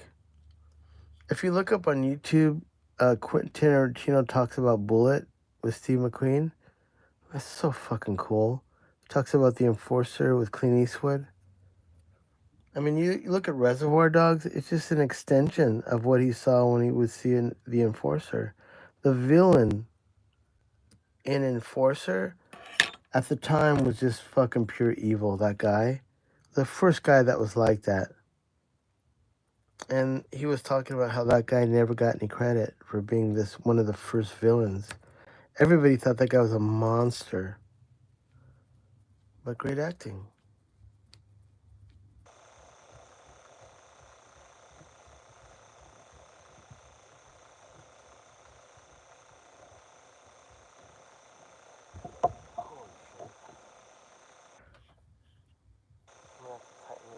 And once again, sometimes I'll do this side, and then I'll tighten down the other side, and then I gotta go back to this side and retighten it again.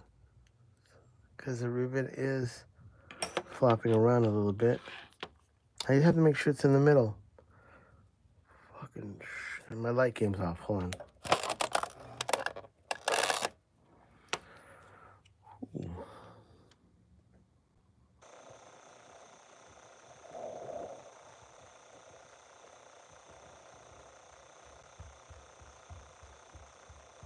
Screwdriver that has a little, the top of the screwdriver doesn't move. So when I'm turning it, my finger can stay stable. Okay, that's good.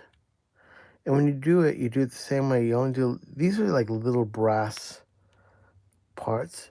You don't need to crank them, but you need to get them tight, but just enough. You don't want to break the screw, and you don't want to bend anything.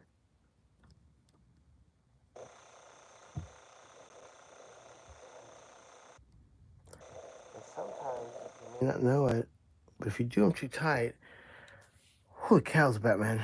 You get them too tight, you could bend them.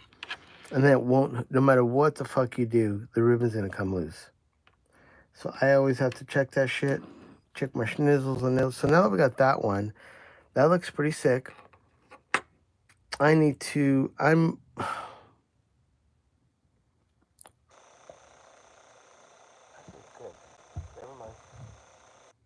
when I tighten that down, it changed the ribbon again, and it looks good. It was, I thought maybe it had lost a little bit of its slack, but I did pinch the end of the ribbon around both sides at a good tension, and it actually held.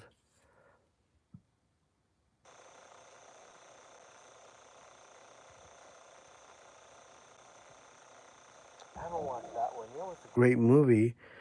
Everybody's gonna get all pissed off because I'm gonna say Woody Allen. See Woody Allen Bananas, and then also see What's Up Tiger Lily. Woody Allen got a James Bond Chinese or Taiwanese spy movie, or Japanese maybe, and they put in all new they overdub all new characters, and it was about finding, I think it was like a chicken salad recipe or something like that. It was called What's Up Tiger Lily. It was so cool. That's another one. Oh shit. I didn't even have a screw in hand. This was a buyer. After you see me do this, you'd have to do another one because there's another ribbon on top. It's really fucking intense. I like Buyer 160 though, I'll be honest with you. I like doing this one too. Even though I'm cussing and I'm talking shit, I love doing buyers. You know why? Because no one fucking does these, and no one films these. What the fuck? Yeah, you know what? Talk a good game. You film it live and get it one done. Jesus Christ, man. I failed. I definitely have a few videos where I didn't get it done, but you know what though? I've never not gotten it done. So yeah, it took me 2 tries, maybe 7 ribbons, but fuck it, I still did it. It's more about the quality, not the quantity. I will have to test this mic on my ATCs. If it does not sound good, it does not go out. And I have to re-rivet it. Hold on. Fucking shit. Oh, fucker. It's moving on me.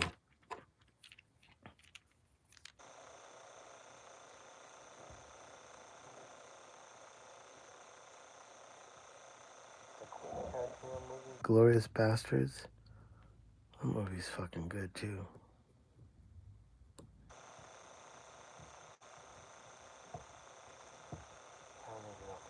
I think it did. Please, please, ribbon gods, deliver the goods. Don't have me just fucking turning the screw around. It's not even in place.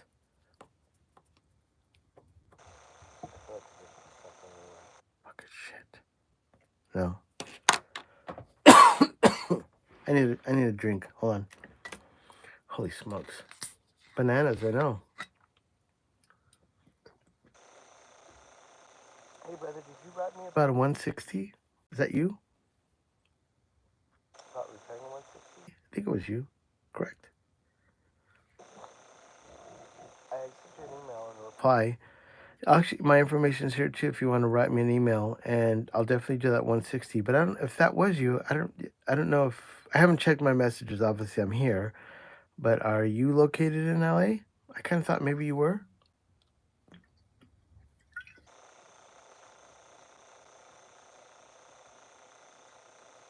All right, let's try to get this in.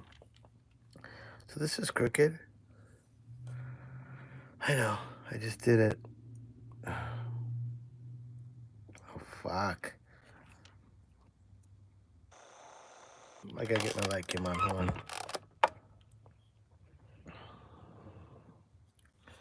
Holy shit. I don't want to fuck this up. That's crooked.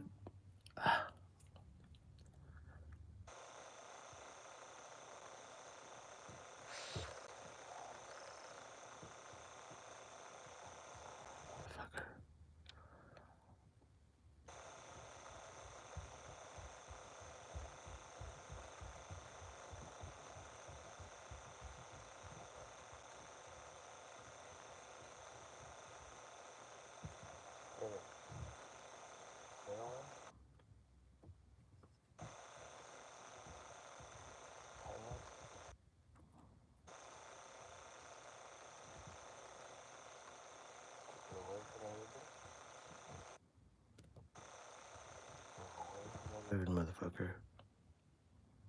Don't resist. Holy shit. All right. Wow. All right, that was a Buyer 260. Can't fucking believe I did it, but I can believe I did it. I said I needed a one and done. Come on. After the last 2 days of working on that other one, or I'm sorry, 260, son of a bitch. Well, the thing is, once I put it all back together, I do have to test it. And if it doesn't sound any good, I'm going to do it again because I have to. Thank you. Thank you, Mary and Sam. All right, Paul, that's another one down the hatch. Send me an email of where we stand right now, too, because I know you have something coming in the mail or two things coming in the mail. I don't remember because I did get a message from that cat, and I thought it was a 74B, but maybe there was more. I don't know. So we have two more coming up from Paul, maybe three, maybe four. But for right now, we're going to seal this one up. So if I would have done, Paul, you son of a gun, Paul just sent me some money. Dude, thank you so much, man. I'll be honest with you. It's crazy to work on something for someone and have them sitting over your shoulder. It's kind of like not right. Like I would not let anyone if I was if like even Mr. Rubin from Nine Inch Nails, if he would have said, "Hey, I'd like to watch you the whole time you're doing the," I would say, "No, dude, no, I can't. It's too weird." Why is it not weird for me to do when I film it? I guess the difference would be you guys can't really see me, so maybe that's the difference. So I'm comfortable. I'm casual. I'm kicking ass. Paul sent me. I mean, my whole last week has been Paul's collection, and I've been doing. I did Marion Sam's mic. I did Sean's mic.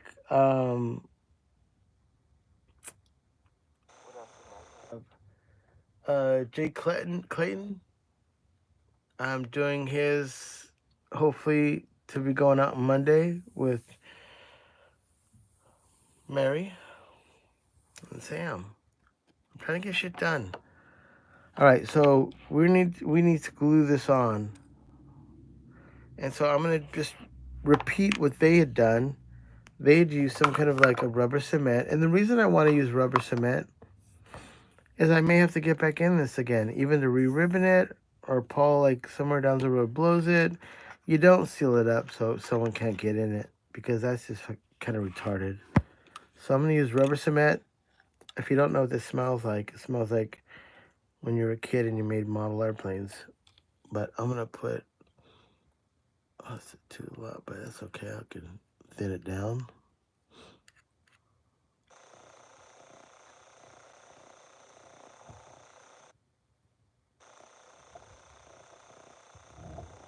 Here.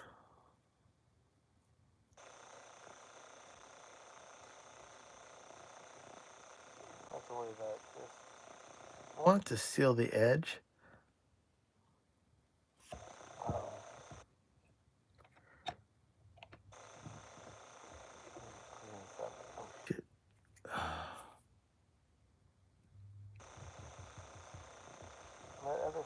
It's really nasty, so I'm just gonna cover it so it doesn't get dusty.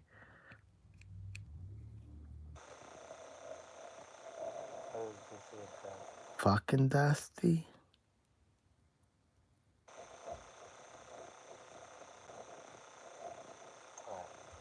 That's good enough. Might. Now, before I would have to put some bunch of crazy tape, so I'm just gonna put this back on the way I got it.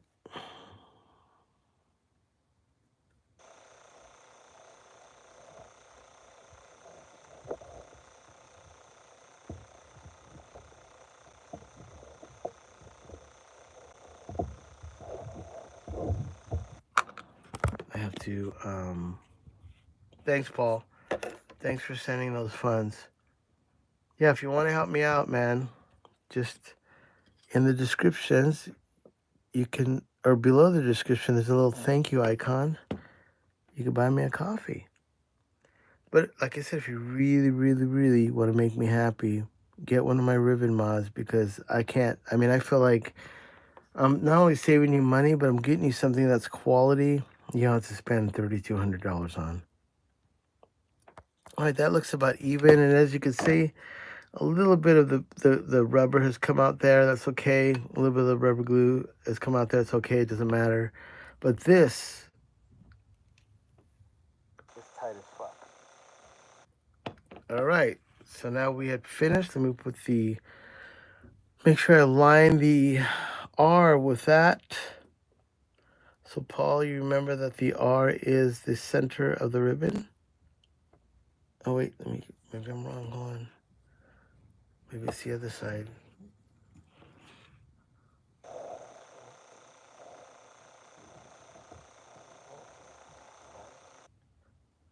Okay, it only can go that way. Hold on a second. Let me check the schnizzles on my nizzles here. Nope, that's not it either. Gotta line it up. Come on now.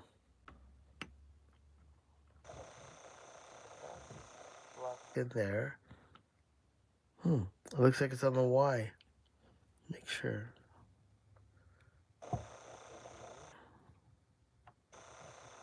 Yep, the Y is the center of the ribbon. Do all buyers have, yes, every buyer has horizontal ribbons.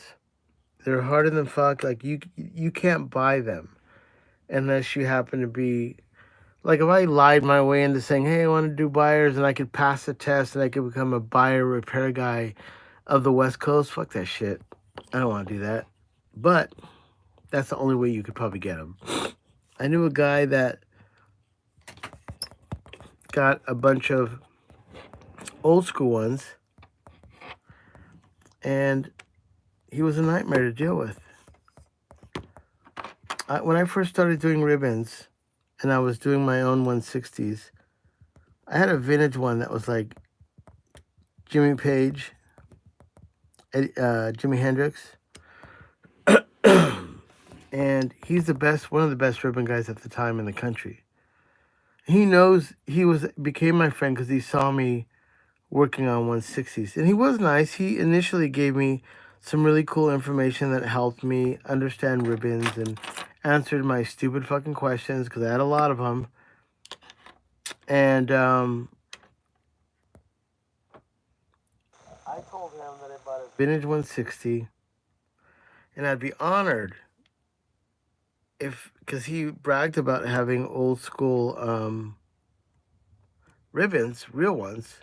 So I had a 160 that was blown. I think I bought it for like, got a lot. It was like $600 or $700. It was blown and it was vintage, but I knew it was the same era of Jimi Hendrix.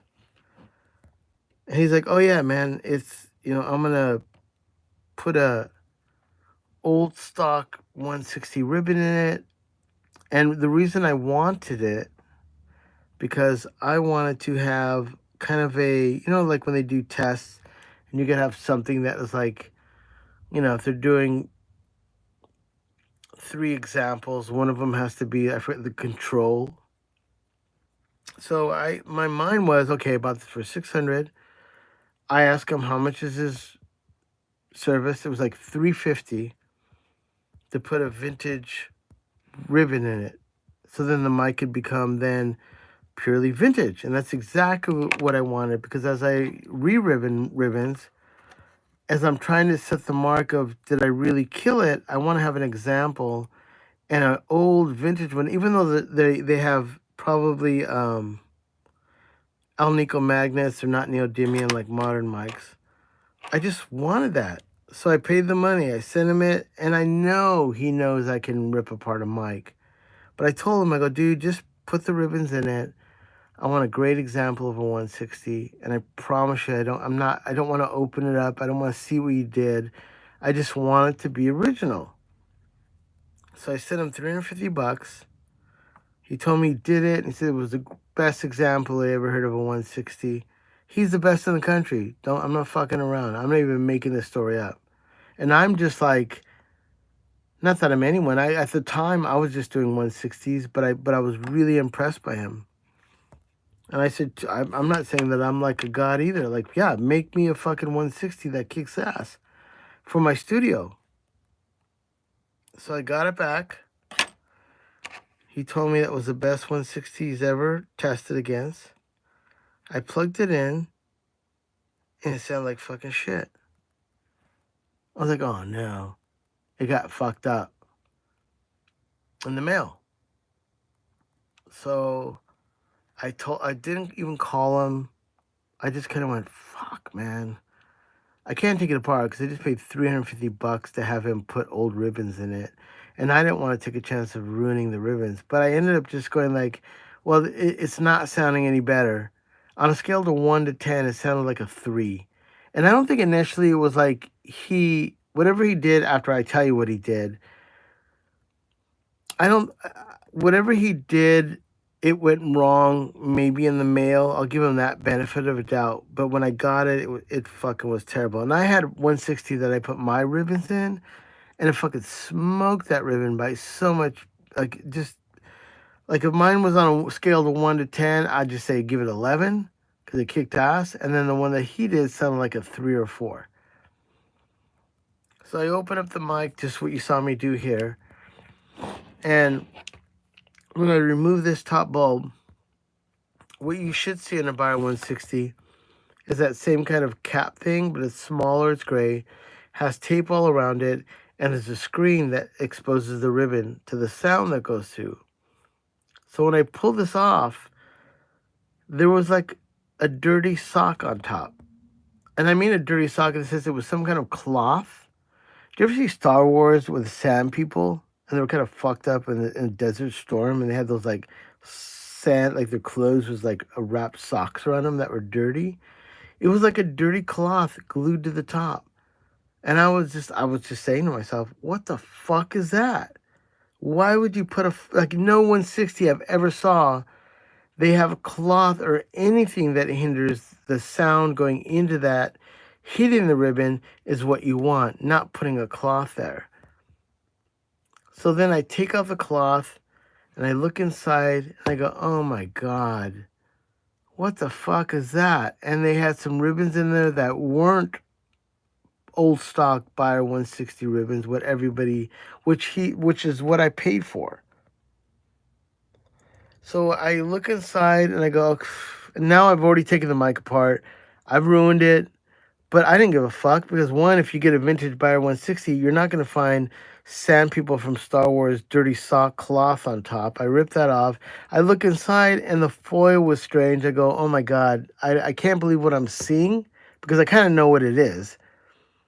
So I undo the cap and let's just say I'll use this as an example. So this is some of the foil that I will be using, or I was going to use. I don't think I have one that's corrugated, but I'll just find something. So this is from a I got two in here. Come on.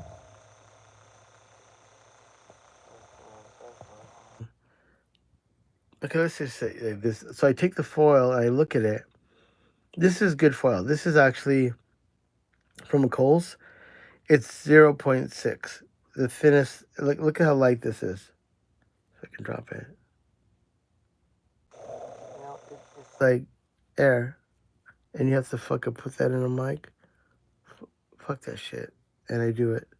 So anyways, I look at the foil. I'm not even fucking lying. It was cupcake foil.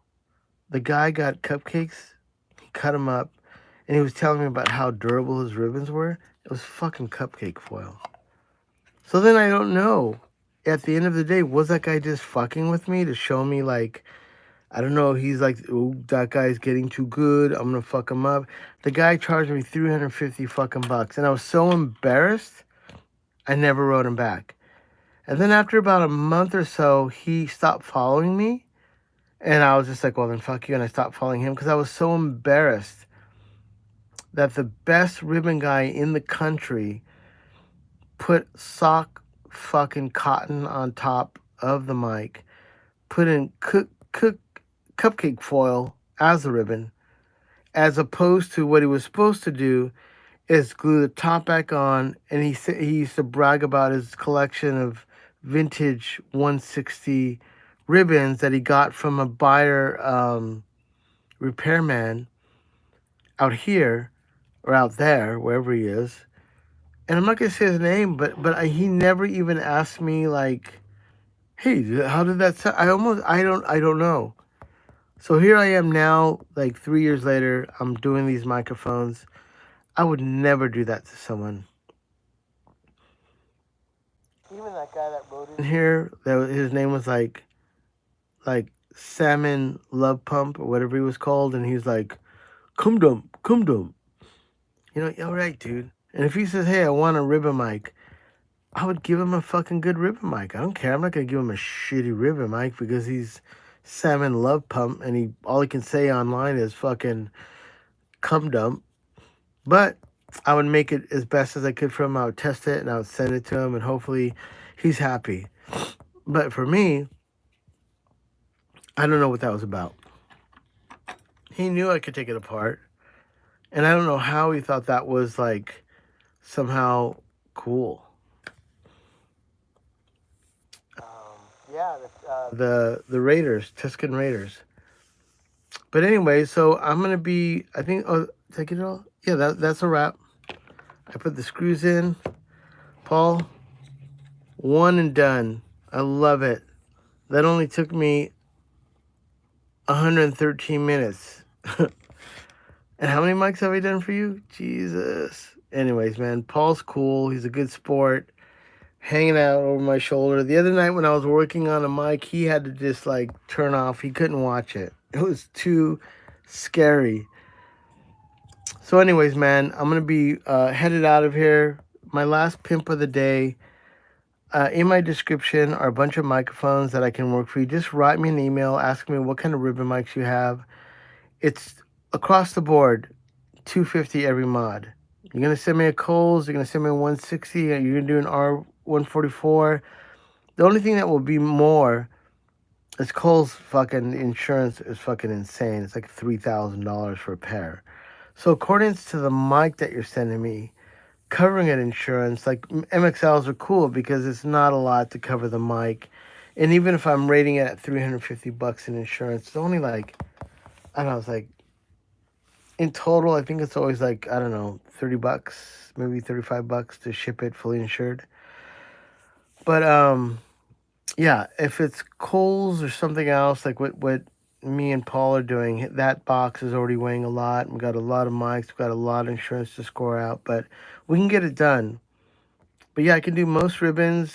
I can repair them, and I can only say, look in my past videos when I talk about MXLR 144s. They're the greatest donor bodies for giving you a microphone that sounds as good as a $1,200 ribbon. And at the end of the day, you pay like $350 if you get one. I do recommend you getting two because I can get close to matching them. And a stereo pair of ribbon mics is glorious. You can use them as not MS, but like um, you can use them in mid-side for the front of the drums and use one as an overhead. You can do John Bonham with them. But anyways, just hit me up. Look at my other videos. There's a lot of stuff there. All my information is in the description. And right now, you're catching me at a good time. I do have a lot of records I'm working on, but it's permitted me to come in. Paul's permitted me to have a really wonderful collection of diversity of ribbon mics. If you look back in the history of the last week, you'll see me do 2 Reslos. This is the second 260. He had some Super Lux ribbons.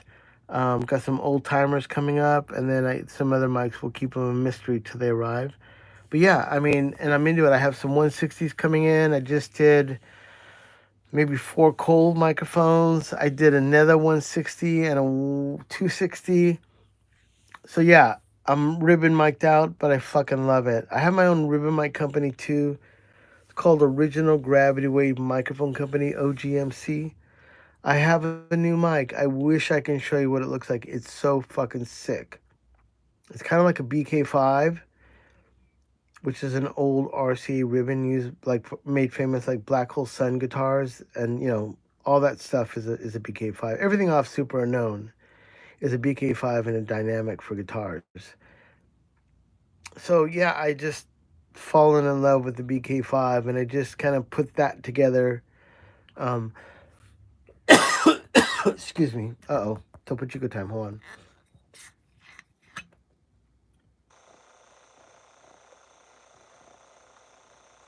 Well, Paul, we're only getting 3 made right now. One's going to Hawaii to one of the studio partners. One's going to the other studio partner, and then one is going to me. I don't know when we'll get to the point. Once I check the prototypes out. InDesign, I made one that was 3D print. I don't know if you look at some pictures, if you probably wouldn't notice. I think somewhere in my Instagram, I don't think I did anything here about them, but I did a 3D printed version of the mic, and for about 3 months I used it, and it was fucking awesome. And it's actually been, it was inspired. If you look at the very first video I ever did, like 4 years ago, that was my original mic. Like, I never ever had re-ribboned a ribbon mic before. I literally built my first ribbon mic out of like 160 parts, from airplane parts to Home Depot like plates for construction. And I made this dog head mic that had 2 ribbons in it, like a Beyer 160, but the ribbons were bigger and they were fatter. And it sounded fucking insane. But at the time, I was like, oh, fuck yeah, I got it. And then, like, I put it on a Marshall, and the Marshall just destroyed it. Not the ribbon, but the actual mic body was not made to have sound slamming the front of it. And that's when I stopped on the tracks. I had some partners that were all going to make a mic company, and I said, no, you know what? Let me dive into ribbons then, because I need to figure out how I can make a good mic. And it was that same theory of like, yeah, how can I tell you guys I'm gonna win a Formula One race if I've never, build a Formula One car if I've never raced it and never won anything. Can't build an Indy car unless you're fucking on the track winning at least fucking Indianapolis. And if you're gonna fucking get into go-karts, you better win the Gold Kart Championship. It doesn't matter what field you're in. You should learn as much as you can. So right now, everything I tell you about this stuff is all just like a baby, just tasting it, doing it. I don't know fuck about this. No, I got screwed by one of the best ribbon mic guys in the United States for whatever reason. And you know what? That was better. It made me stronger. It made me go, you know what? I'm never going to do that to someone else, but I'm also going to fucking learn how to smoke that guy and do these mics. And you know what? Without being a dick about it, as they say in France, fuck that guy. All right, I'm all riled up now. My nose is a little bit pluggy. Pluggy. What is that even a word? Tomorrow. Tomorrow. Don't lose your schnizzles and manizzles. But we have. Holy fuck. Yes. You can see the magnets in there. Gee, it's like God's. It's like King Kong is in the middle trying to break apart there. Right? Get me all this fucking motherfucking shit. Like that's massive. Look at that. Oh my God. Look at that magnet. And you can't see it, but that's the ribbon. And this is the magnet. And it's basically saying, fuck you, ribbon guy that thought you could fuck me over. I don't even know. That's stupid. All right. I'm going to end on a good note. Fuck that guy. All right. Why did I have to get that off my chest? I feel better, actually. I haven't seen the inside, Paul. I have not taken that apart. So one part of the fun, like always doing ribbon, it's like a treasure find. It's like Raiders of the Lost Ark. You go in and you go, holy fuck, what are you gonna do? And then you get fucking killed by the ball running down the road and tearing your ribbon apart. So yeah, I'm looking forward. So I'm gonna try to get that tomorrow. I do have a lot of work going on. Electric Owl works. I can watch the replay. I need to send Manny my MXL R80. Dude, R80s are fucking cool. They're really, I don't hear people talk about them, but they're made to take high sound pressure like a Royer. And once I put my ribbon in those, it's fucking smoking good. There's a girl named Sarah, I think Sarah, she's a drummer. She had a pair of those I did a while ago. And then my studio partner had two of them. I did two for him. And locally in Los Angeles, there's two floating around, but it's so far. I was going to grab them out of the desert. But I don't have time to drive. I'm actually going out to the desert to do a Manny's mic locker at Church Studios. They have Billy Gibbons over there, Guns N' Roses guys, super sick studio. Well, actually not Church. They have a satellite studio in Indio. And I'll be going there to do a Manny's mic locker on their mic collection. So I got a lot going on. That's not just this. Check out my videos on making music. You know what? I can't just say goodbye to you guys, but I have to. I've got to get in the bed. I got to take my wife to work in 6 hours. And I still have to get home. All right, everyone. Take it easy. Thank you so much. Everybody that gave me a thank you. I appreciate it, man. I'm stoked. All right? Yes, send me. I know, man. Write me an email and let me know when you can send it to me, man. I can make those sound pretty badass, too. Paul, get a good night. Thank you, everyone. Peace out.